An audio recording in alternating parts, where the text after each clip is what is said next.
So simply click on to select lasso tool and select the area.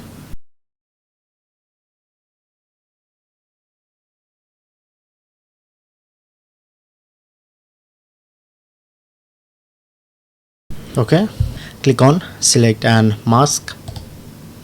Okay, click on this. You just easily increase or decrease size. Use keyboard. Select area.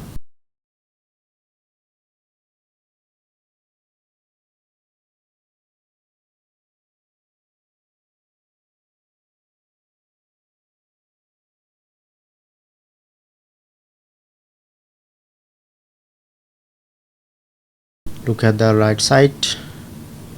Overall same.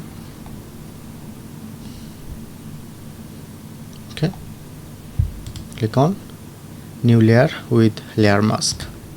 Press on OK. Select color. So that's it. That's how you can do it.